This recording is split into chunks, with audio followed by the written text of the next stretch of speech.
নমস্কার বন্ধুরা, SCM astro চ্যানেলে আপনাদের স্বাগত জানাই। আজকে আবার এসছি পরের ভিডিও নিয়ে।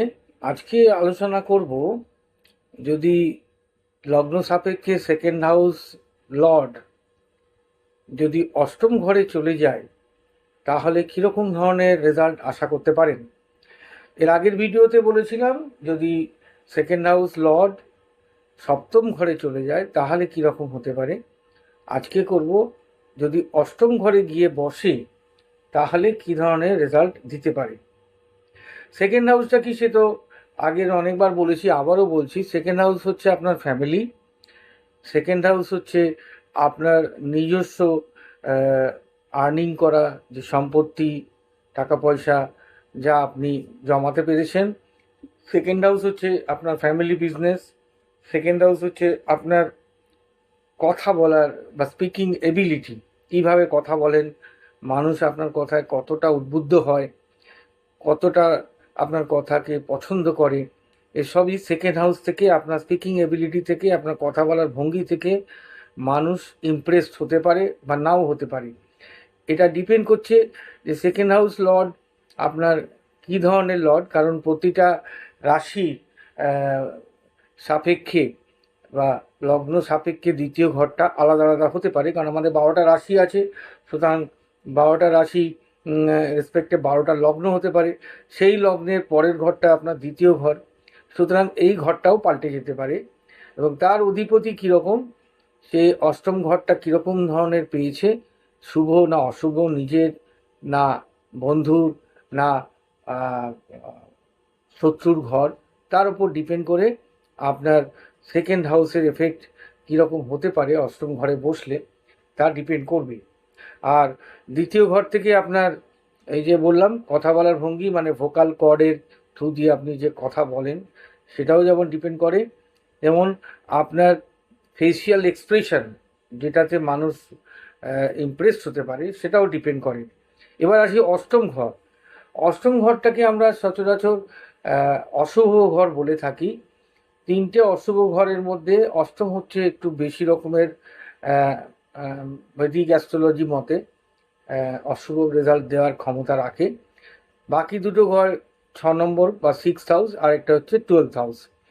আজকে আলোচনা করব শুধু অষ্টম ঘর নিয়ে। অষ্টম ঘর থেকে বেসিক্যালি আগে বলেছি অশুভ ঘর, কিন্তু এক্ষেত্রে দেখুন দ্বিতীয় অধিপতি অষ্টম ঘরে বসে যাচ্ছে। তার মানে দ্বিতীয় থেকে অষ্টম ঘরের ডিস্টেন্স হচ্ছে 7টা ঘরের, মানে ঠিক উল্টো দিকের ঘর, 2, 3, 4, 5, 6, 7, 8। অর্থাৎ দ্বিতীয় সপ্তম ঘর হচ্ছে অষ্টম ঘর। কাজে সেখানে দ্বিতীয়পতি বসে গেলে সে নিজের ঘরের ওপরে দৃষ্টি দেয়। কাজে সেক্ষেত্রে কিছুটা শুভ এফেক্ট থাকবে, যদিও যে ঘরে বসে গেছে সেটা অষ্টম ঘর। এবং সেই ঘরের কোয়ালিটি কীরকম সেটা আলোচনা করব একটু পরে, এবং সেই ঘরে বসে থাকলে কী কী ধরনের রেজাল্ট দিতে পারে সেটাও আলোচনা করব। মোটামুটি ইন জেনারেল বলা যায় যে অষ্টম ঘরটা মোটেই একটা শুভ ঘরের মধ্যে পড়ে না।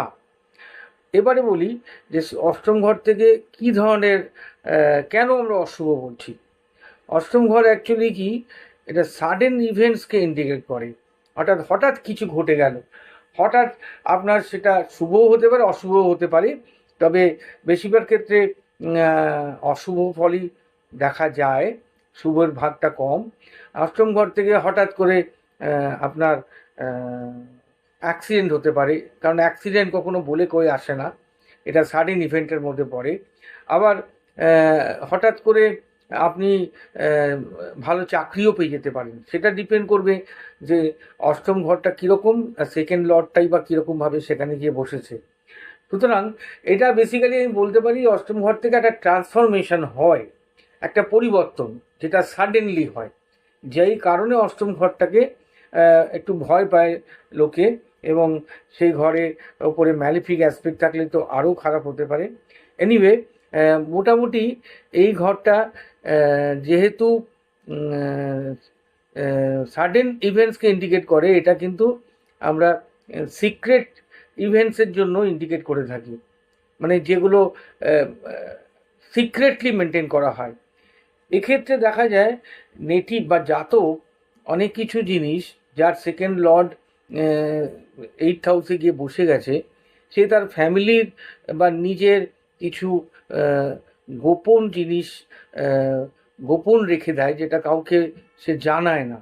আর যেহেতু সেকেন্ড হাউস হচ্ছে তার ফ্যামিলি, তার নিজের অর্জিত টাকা পয়সা, সুতরাং মানিটারি ব্যাপার এবং ফ্যামিলিগত ব্যাপার সে কিন্তু অনেকটাই গোপন রাখার চেষ্টা করে। এটা একেবারে 100% সত্যি।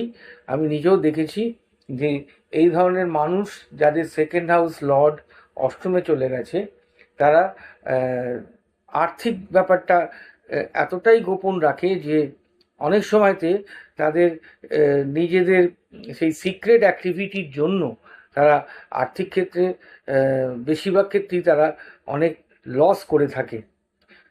আরেকটা হচ্ছে যে এইট হাউস আকে আমরা আয়ুর ঘর বলি।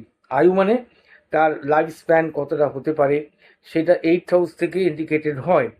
সুতরাং যদি সেকেন্ড হাউস অষ্টমে গিয়ে বসে, আবার সেকেন্ড হাউস থেকে আমরা বলি মার্কেশ, মানে যার মারক ক্ষমতা আছে, সে যখন এইট হাউসে গিয়ে বসে যাচ্ছে তখন কিন্তু তার আয়ুরও ক্ষতি করছে, মানে আয়ুটা কমিয়েও দেওয়ার ক্ষমতা রাখে, এটাও মাথায় রাখতে হবে।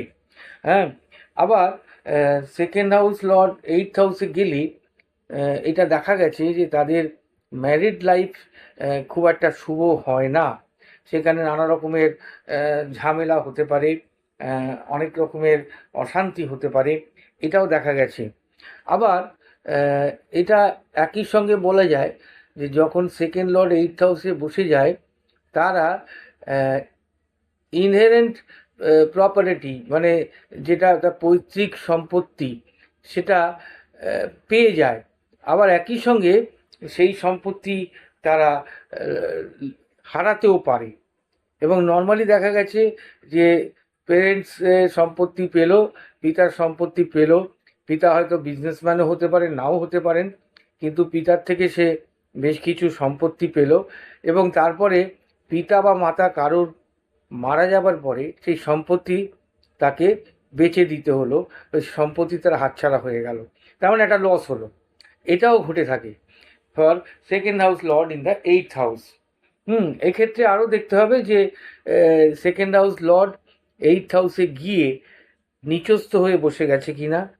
যা বলেছি যে শুভভাবে বসেছে না অশুভভাবে বসেছে, যদি নিচস্থ হয়ে বসে যায় তার মানে সেক্ষেত্রে সে কিন্তু অনেকটাই দুর্বল হয়ে গেল। তো এটাও ঘটতে পারে। আবার যদি দেখা যায় যে সেকেন্ড হাউস লর্ড এইট হাউসে বসে গেছে, এইট হাউস লর্ডও তার সঙ্গে বসে আছে, তার মানে কী দাঁড়ালো, সেকেন্ড হাউস লর্ড, আবার বলি, এইট হাউসে বসেছে আর এইট হাউস লর্ডও সেই ঘরেই বসে আছে। এক্ষেত্রে কিন্তু ক্ষতির পরিমাণটা একটু বেশিই হবে। আচ্ছা, আবার ধরুন এর থেকে আমি যেরকম আগেই বললাম যে এইট হাউস থেকে অ্যাক্সিডেন্ট হতে পারে। তার কারণ হচ্ছে কি না, এইট হাউস যদি এরকম এরকম হয় যে মঙ্গল, পরে আলোচনা করব ডিটেলে, যদি সেকেন্ড হাউস লর্ড মঙ্গল এইট হাউসে বসে যায় তাহলে দেখা গেছে যে তাদের মধ্যে অ্যাক্সিডেন্ট হওয়ার সম্ভাবনাটা একটু বেড়ে যায়। আচ্ছা, এছাড়া বলেছি যে এইট হাউস থেকে আমরা সিক্রেট রিলেশনশিপটা দেখি। কারণ এক্ষেত্রে জাতক এই সিক্রেট রিলেশনশিপটাকে একটু বেশি গুরুত্ব দেয়। যাদের সেকেন্ড হাউস লর্ড এইট হাউসে চলে যায় তারা রিলেশনশিপটাকে খুব সিক্রেট রাখে, এবং যেহেতু সেই রিলেশনশিপটা সেকেন্ড হাউসের কারণে তাদের ফ্যামিলির মধ্যেই একটা গোপন রিলেশনশিপ গড়ে ওঠে, যেটা ম্যারেজে কনভার্ট করতে পারে বা নাও করতে পারে, কিন্তু এটা খুব গোপনভাবে রাখার চেষ্টা করে। সেই কারণে এই জিনিসটা একটু প্রবলেম সৃষ্টি করে জাতকের জীবনে। কিন্তু এটা করে থাকে সেই ধরনের জাতকরা যাদের সেকেন্ড হাউস লর্ড এইট হাউসে চলে যায়। আবার দেখা যায় যে যদি সে সেকেন্ড হাউস লর্ড এইট হাউসে গিয়ে বসে গেছে তাহলে সে তার এই রিলেশনশিপের জন্য প্রচুর টাকা খরচ করে মেনটেন করার জন্য, রিলেশনশিপটাকে মেনটেন করার জন্য। সেক্ষেত্রেও তার কিন্তু টাকা পয়সার লস হতে পারে। হুম আবার এটাও হতে পারে যে সেকেন্ড হাউস লর্ড এইট হাউসে যাওয়ার জন্য সে হঠাৎ কোনো লটারি পেয়ে গেল, যদি সেকেন্ড হাউস লর্ড এইট হাউসে শুভভাবে বা সেরকম ধরনের স্ট্রেংথ পেয়ে যায়। এবার ধরা যাক বিভিন্ন প্ল্যানেট সান, মুন, মার্কারি, ভেনাস, স্যাটার্ন এরা অ্যাজ এ সেকেন্ড লর্ড যদি এইট হাউসে গিয়ে বসে, তাহলে কীরকম ধরনের রেজাল্ট দিতে পারে। কারুর হয়তো সেকেন্ড লর্ড সান, কারুর হয়তো মুন, কারুর হয়তো মার্কারি, কারুর হয়তো ভেনাস বা শুক্র। তো এটা আলোচনা করি। তাহলে প্রথমে বলি যে যদি Rabi as a second lord eight হাউসে গিয়ে বসে, অর্থাৎ কিনা ক্যান্সার লগ্ন, ক্যান্সার লগ্নের পরের ঘরটা হচ্ছে সিংহ রাশি, যার লর্ড হচ্ছে রবি। সেই রবি যদি এইট হাউসে বসে যায় মানে হচ্ছে রবি যদি অ্যাকুরিয়াসে বা কুম্ভ রাশিতে গিয়ে বসে, তাহলে ক্যান্সার লগ্নের অষ্টম ঘর হচ্ছে কুম্ভ রাশি। সেই কুম্ভ থেকে যদি রবি বসে তাহলে কীরকম ধরনের রেজাল্ট দেবে না, রবি এক্ষেত্রে কিন্তু সে রবি পিতাকে রিপ্রেজেন্ট করে, সুতরাং পিতার থেকে সে প্রচুর সাহায্য পাবে। মানে পিতা তাকে সব দিক দিয়ে তার আর্থিক ব্যাপারটাকে উন্নত করার জন্য যা করবার করবে। পিতা তাকে প্রপার্টি দিতে পারে, পিতা তার নিজের বিজনেসে ইনভলভ করতে পারে যদি বিজনেস থাকে। হ্যাঁ, কিন্তু একই সঙ্গে বিরাট একটা দায়িত্ব তার ঘাড়ের উপরে চেপে বসবে। এটা গেল রবির ক্ষেত্রে এমন ঘটতে পারে। এবার ধরি চন্দ্র যদি অষ্টমে বসে যায়, অর্থাৎ কি না মিথুন লগ্নের ক্ষেত্রে দ্বিতীয় হচ্ছে কর্কট রাশি, তার অধিপতি চন্দ্র। সেই চন্দ্র মিথুন লগ্নের ক্ষেত্রে যদি মকর রাশিতে বসে যায়, তাহলে কীরকম দিতে পারে রেজাল্ট না, চন্দ্র এমনিতেও একটা নরম প্ল্যানেট, চন্দ্র খুব ইমোশনাল, চন্দ্র মাদারকে রিপ্রেজেন্ট করে। এবং এক্ষেত্রে দেখা যায় যে জাতকের মধ্যে একটা টার্বুলেন্স কাজ করে, তার মনের মধ্যে সবসময় একটা চঞ্চলতা থাকে, সে নিজের মনকে স্থির রাখতে পারে না। এবং তাদের মায়ের ব্যাপারে একটা সিক্রেট ইনফরমেশান বা সিক্রেট ব্যাপার থাকে, যেটা কাউকে বলাও যাবে না আর বলতেও পারবে না, যদি না সেই এইট হাউস লর্ড জাতকের লগ্নে বসে যায়। আদারওয়াইজ তা কোনো দিনই এক্সপোজড হবে না, এটাই দেখা গেছে। মার্কারি ধরুন বুধ যদি অষ্টম ঘরে বসে যায় অ্যাজ এ সেকেন্ড লর্ড, হ্যাঁ, তার মানে কী দাঁড়াচ্ছে, ইন কেস অফ মার্কারি যদি স্যাগিটেরিয়াস বা ধনুরাশিতে বসে যায় ফর বৃষ লগ্নের ক্ষেত্রে, তাহলে কি হতে পারে না, মার্কারি এমনিতেই খুব বুদ্ধিমান প্ল্যানেট। মার্কারি যা করে বুদ্ধি দিয়ে করবার চেষ্টা করে, খুবই অ্যানালিটিক্যাল, বিজনেস মাইন্ডেড এবং ক্যালকুলেটিভ। কাজে সেক্ষেত্রে সে কিন্তু যা কিছু করবে তার মধ্যে একটা বুদ্ধির ছাপ থাকবে, এবং সে যেখানেই ইনভেস্ট করবে সেখান থেকে সে প্রফিট করবার চেষ্টা করবে এবং সেটা হয়েও থাকে। কিন্তু মার্কারি অষ্টম ঘরে নিচস্থ হওয়া চলবে না। যদি মার্কারি নিচস্থ হয়ে যায় তাহলে কিন্তু ব্যাপারটা অন্যরকম হবে, সেক্ষেত্রে সে লস করতে পারে। ফর এক্সাম্পল, যদি সিংহ লগ্ন হয়, সিংহ লগ্নের পরের ঘর হচ্ছে কন্যা, কন্যার অধিপতি হচ্ছে বুধ, তাহলে এক্ষেত্রে বুধ যদি মীন রাশিতে গিয়ে বসে অষ্টম ঘরে, তাহলে সেখানে বুধ কিন্তু নিচস্থ হয়ে যায়। এক্ষেত্রে কিন্তু সে লস করতে পারে, যদিও মার্কারি যথেষ্ট ইন্টেলিজেন্ট, বিজনেস মাইন্ডেড, সবই মানছি, কিন্তু এক্ষেত্রেও তার কিন্তু লস হবে, যেহেতু এখানে বুধ নিচস্থ হয়ে বসে গেছে মীন রাশিতে। কারণ বুধ মীন রাশিতে নিচস্থ হয় আর শুক্র উচ্চস্থ হয়। এই হচ্ছে ঘটনা। এরপরে ধরুন মঙ্গল, মঙ্গল যদি সেকেন্ড লর্ড হিসেবে এইট হাউসে বসে যায়, যদি ধরুন মঙ্গল বসে গেল তুলা রাশিতে ফর মীন লগ্ন, কারণ মীন লগ্নের পরের রাশিটা হচ্ছে মেষ রাশি, যার অধিপতি হচ্ছে মঙ্গল। সে যদি তুলা রাশিতে বসে যায় তার মানে অষ্টম ঘর হয়ে গেল। সেক্ষেত্রে যেরকম হতে পারে, আবার একটা হচ্ছে মঙ্গলের যেহেতু দুটো ঘর, যদি মঙ্গল টরাসে বসে যায় ফর বৃশ্চিক লগ্ন, তাহলে কীরকম হতে পারে। বা মঙ্গল যদি তুলায় বসে যায় ফর মীন লগ্ন, তাহলে কি হতে পারে? এক্ষেত্রে কি দেখা যাবে না, মঙ্গল হচ্ছে খুব এনার্জেটিক একটা প্ল্যানেট। মঙ্গল খুব এনার্জেটিক একটা প্ল্যানেট, মঙ্গলের মধ্যে প্রচুর শক্তি জমা থাকে, আর মঙ্গলের মধ্যে একটা লড়ে যাবার মতো একটা সদিচ্ছা থাকে। কাজেই মঙ্গল কিন্তু কোনো কিছু সহজে ছেড়ে দেয় না। আর অষ্টম ঘরে চলে গেলে ব্যাপারটা দাঁড়ায় কি না, ফ্যামিলির মধ্যেই সে কিন্তু ভাই বোনেদের মধ্যে সংঘর্ষে জড়িয়ে পড়তে পারে। এবং এরকমও দেখা যায় বিশেষ করে মেয়েদের ক্ষেত্রে যে তাকে বা জাতক বা জাতিকাকে ফ্যামিলিগতভাবে প্রচুর অ্যাবিউসিভ ল্যাঙ্গুয়েজ বা যেটা আর কি খারাপভাবে হ্যান্ডেল করা, আর মেয়ে হলে তাকে শারীরিক টর্চার করা, এই ধরনের জিনিসও ঘটতে পারে।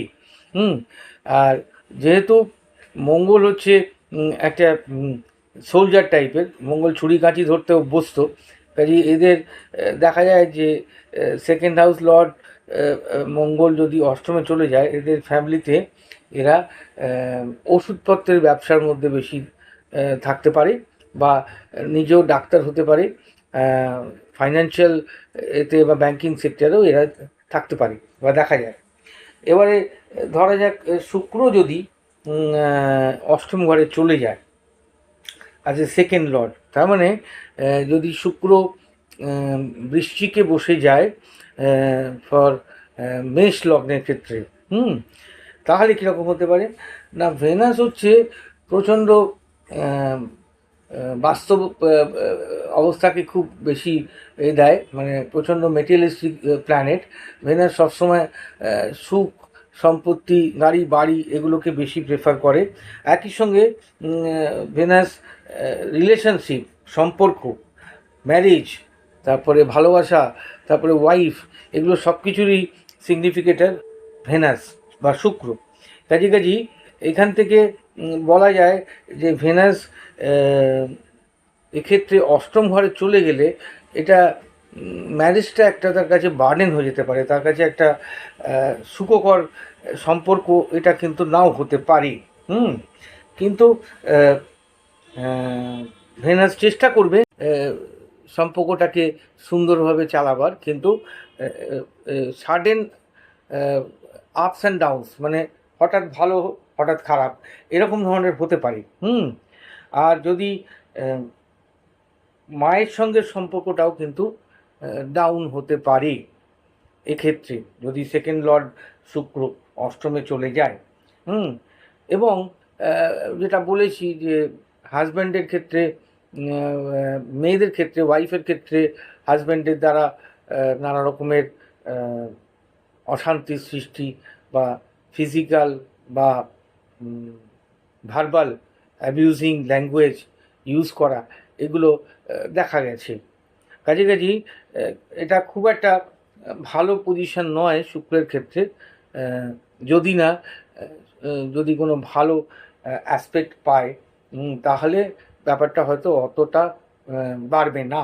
আদারওয়াইজ অষ্টমে চলে গেলে শুক্রের ক্ষেত্রে সম্পর্কটা অতটা ভালো থাকবে না। আবার ধরা যাক এরকমও হতে পারে যে শুক্র যদি অষ্টমে যায়, তার কোনো গোপন সম্পর্ক থাকতে পারে, এবং সেক্ষেত্রে সে যেহেতু শুক্র বৈভব, সম্পত্তি এগুলোকে খুব ভালোবাসে, সে তার শারীরিক সৌন্দর্যকে ইউজ করে নানা রকমভাবে আর্থিক উন্নতি করতে পারে, যেটা মোটেই প্রার্থিত নয়। যদি শুক্র মঙ্গলের ঘরে গিয়ে বসে যায়, মানে যেটা অষ্টম ঘর, সেটা যদি মঙ্গলের ঘর হয়, তাহলে কিন্তু অশেষ দুঃখ আছে কপালে। সেক্ষেত্রে লট অফ সাফারিংস ফ্যামিলিগতভাবে বা সাংসারিকভাবে তাকে ফেস করতে হবে, ফিজিক্যাল টর্চারও হতে পারে। এবার ধরা যাক বৃহস্পতি যদি দ্বিতীয় পতি হিসেবে অষ্টম ঘরে চলে যায়, সেক্ষেত্রে বৃহস্পতি যেহেতু হাইয়েস্ট বেনিফিক প্ল্যানেট এবং নলেজ থাকে যাদের, বৃহস্পতি সেকেন্ড লর্ড হিসেবে অষ্টমে চলে যায়, কাজে সেক্ষেত্রে বৃহস্পতি তাকে যথেষ্ট সাহায্য করবে অষ্টমে গেলেও তার যে কোনো ধরনের উন্নতি করার ক্ষেত্রে কাজে অতটা অসুবিধা কিছু হবে না, যদি না বৃহস্পতি নিচস্থ হয়ে যায়। যেমন এর ক্ষেত্রে যদি সেরকম কোনো পজিশানে পড়ে যেখানে বৃহস্পতি কমফোর্টেবল নয়, যেমন শনির ক্ষেত্রে বা শুক্রের ক্ষেত্রে অতটা ভালো রেজাল্ট দিতে পারবে না। এবার ধরা যাক যদি স্যাটার্ন সেকেন্ড লর্ড হিসেবে অষ্টম ঘরে চলে যায়, তাহলে কীরকম হতে পারে না, স্যাটার্ন যদি সিংহ রাশিতে গিয়ে বসে ফর মকর লগ্নের ক্ষেত্রে, মকর লগ্নের ক্ষেত্রে দ্বিতীয় পতীয় কুম্ভ রাশির শনি, সুতরাং সে যদি সিংহ রাশিতে গিয়ে বসে যায় স্যাটার্ন, তাহলে কীরকম ফল দিতে পারে। অথবা স্যাটার্ন যদি ধনু লগ্নের ক্ষেত্রে কর্কট রাশিতে গিয়ে বসে যায়, তাহলেই বা কীরকম দিতে পারে। এখানে দুটোর মধ্যে তফাৎ হচ্ছে, সিংহ রাশিটা হচ্ছে একটা গরম জায়গা, হট প্লেস। স্যাটার্ন সেখানে মোটেই কমফোর্টেবল নয়, কারণ স্যাটার্ন হচ্ছে একটা কোল্ড প্ল্যানেট। তো অবভিয়াসলি এখানে রেজাল্ট অতটা ভালো দিতে পারবে না। আর তবে বেসিক নেচার অফ স্যাটার্ন একই থাকবে। স্যাটার্ন কি, স্যাটার্ন হচ্ছে প্রচণ্ড ডিসিপ্লিন, স্যাটার্ন হচ্ছে বাউন্ডারি, স্যাটার্ন হচ্ছে লিমিটেশন। এবং স্যাটার্ন নর্মালি, এটা আমরা জানি যে ইন জেনারেল 6, 8, 12 এই তিনটে ঘরে স্যাটার্ন ম্যালিফিক হলেও স্যাটার্নের এই তিনটে ঘরে ভালো রেজাল্ট দেয়। এবং 8th হাউসে উঠলে স্যাটার্ন কিন্তু আয়ু বৃদ্ধি করে। লং লাইফ যদি পেতে হয় তাহলে স্যাটার্ন 8th হাউসে থাকলে সেটা কিন্তু পাওয়া যেতে পারে। এবং এক্ষেত্রে স্যাটার্ন যেহেতু খুব স্লো মুভমেন্ট করে, খুব স্লো, একটা ঘরের মধ্যে 2.5 বছর থাকে, কাজে এক্ষেত্রে স্যাটার্ন তাকে তার ফ্যামিলির সম্পত্তি সব কিছুই খুব আস্তে আস্তে, খুব ধীরে ধীরে বাড়াবে। একটা ল্যাটার পার্ট অফ লাইফ জাতক এটা এনজয় করতে পারবে, কিন্তু ডিলে হবে। যে কোনো কাজই স্যাটার্নের এফেক্টটা একটু স্লো হয় বলে স্যাটার্ন এত সহজে তাড়াতাড়ি কিছু পেতে দেয় না, আস্তে আস্তে দেয়, কিন্তু লং লাস্টিং হয়। এবং এক্ষেত্রে স্যাটার্ন আরও বেশি হেল্প করে যাদের ফ্যামিলিগতভাবে আয়রন ও স্টিলের বিজনেস আছে, অথবা কোনো অয়েল সংক্রান্ত ব্যাপারে কোনো বিজনেস আছে, অথবা মেনলি আয়রন অ্যান্ড স্টিল আর অয়েল, এই দুটো এরিয়াতে স্যাটার্ন কিন্তু খুব ভালো রেজাল্ট দেয়। তা এই গেল স্যাটার্নের ব্যাপারে আলোচনা। আশা করি সবকটা প্ল্যানেটের অবস্থান আলোচনা করতে পারলাম। আপনাদের ভালো লাগলে অবশ্যই চ্যানেলটা সাবস্ক্রাইব করবেন যারা এখনও করেননি, আর একটা লাইক নিশ্চয়ই পেতে পারি, আর কমেন্ট দিয়ে জানাবেন কেমন লাগলো। আজকের মতো এখানেই শেষ করি। নমস্কার তাহলে।